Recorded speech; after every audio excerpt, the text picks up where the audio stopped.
Doug, the third and 10 throw to Nick's throw after he came back in the game to Zack. Can you kind of walk us through the call?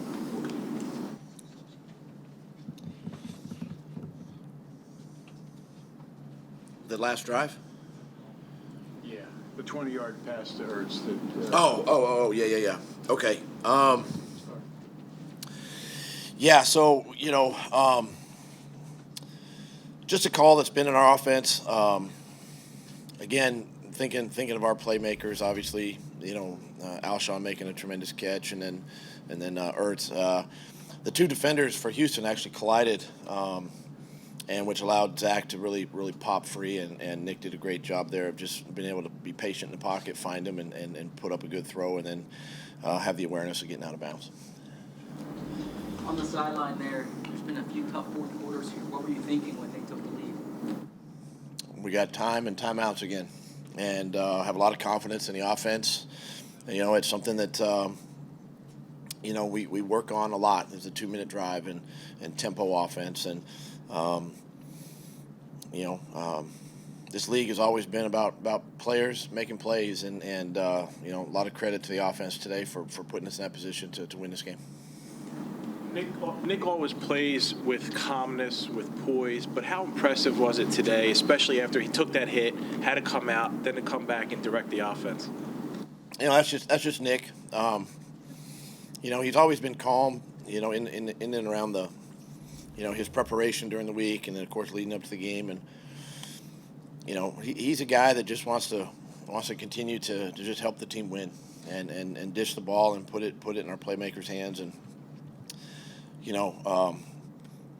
really not get much credit. Just let the other guys do it. And even after taking that hit and then going back in, I thought it took a lot of courage.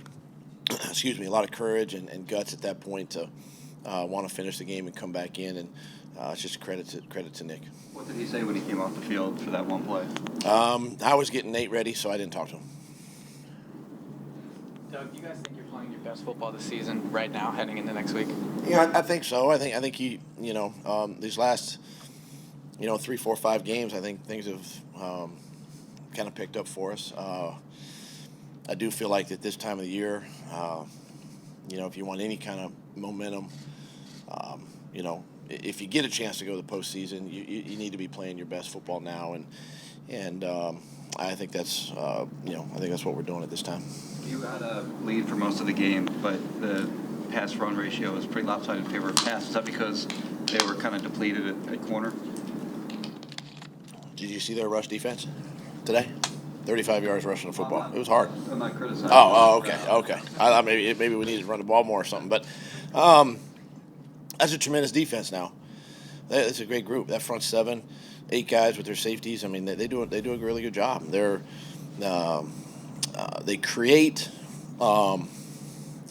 different angles for our offensive linemen, and so some of the things that we've been able to do in the last couple of weeks, they just kind of took us out of it, and so I knew we're gonna have to run the ball late in the game. Even when we went up by the 13 there, 29-16, I felt like we could get a little momentum, run the ball, make them use timeouts. Maybe we could finish the game at that point, but we didn't do it. It was just great defense. On the 2-point conversion in the first half, 2 questions. What made you go for that one? And was there an explanation as to why they hit on the flag? Why they hit on Foles? Well, I wanted to go up 6 at that point, so that's really the option there. And then, it's something we'll just have to take a look at. We'll send it in tomorrow and see what we get back, but nothing. Was For you. 83-yard to Aguilar, was that an audible? Yes. It was. Yes. Lane Johnson on JJ today did a tremendous job. JJ's name didn't get called very much. I tell you, Lane had a great week of preparation. Got in his mindset. He's awesome. I mean, he's awesome. He's a tremendous right tackle, and he's had to block some really, really, really good defensive ends this season. This was probably one of the probably the best one he's seen all season, and and did a nice job. Did a really nice job, and it's a credit to him, and well deserved. What did Nick check out of on that audible? It was just a coverage check that he saw, something Houston had been running earlier in the game, and he saw it, got to another one of that, got to a play that would attack that coverage, and great protection, and allowed him to get the ball down the field. It was already a pass play. It was a pass play to begin with, yes. Yeah. Doug, Zack broke Witten's record today. What has he meant to your quarterbacks to have a guy, particularly on third down and in the red zone, that they know can get open and they can count on? Yeah, first of all, it's a great honor for Zack, and congratulations go to him. But he's another one of those guys that is very unselfish. Quarterbacks do have a comfort level with him. He seems to kind of be that guy that exactly where he's going to be, and he's obviously great after the catch, runs great routes. So, for the quarterbacks to have that type of guy, again, it just gives you that little comfort, especially in crucial moments, like the corner route that he ran late in the game. It's a credit to him for how hard he works, and then his relationship with our quarterbacks. In the locker room, what did you say to them? I was just proud of him. Told him how proud I was, and we had to come through a lot of adversity today, and they hung in there. They hung together. As the game wore on, our team got tighter and tighter and tighter, and played well down the stretch. And it wasn't pretty, obviously. There were a lot of mistakes and a lot of things that went around, but the bottom line was they found a way to win. You've spoken to us in the past about having a certain feeling about your team. Are you seeing something now in these past 5 games that gives you encouragement about your prospects here? Yeah, and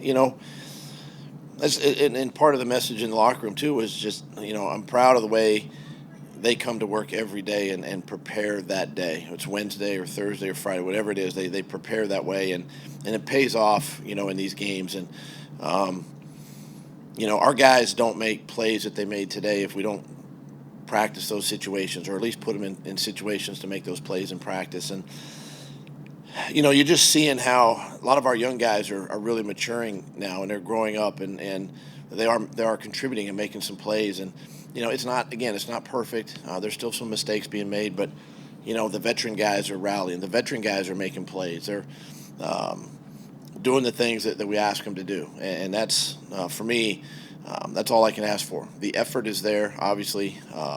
The excitement is there, the passion for the game, the desire to win, and it's a resilient group.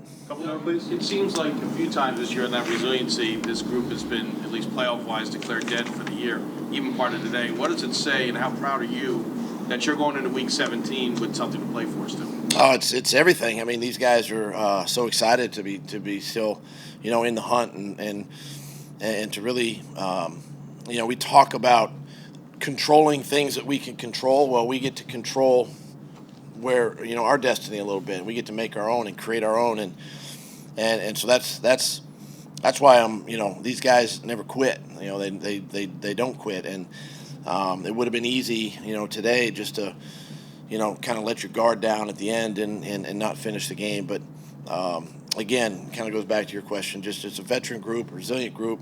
They hang together and they find a way to win. And as a head coach, that's what all you can ask for, really. Okay. Thanks.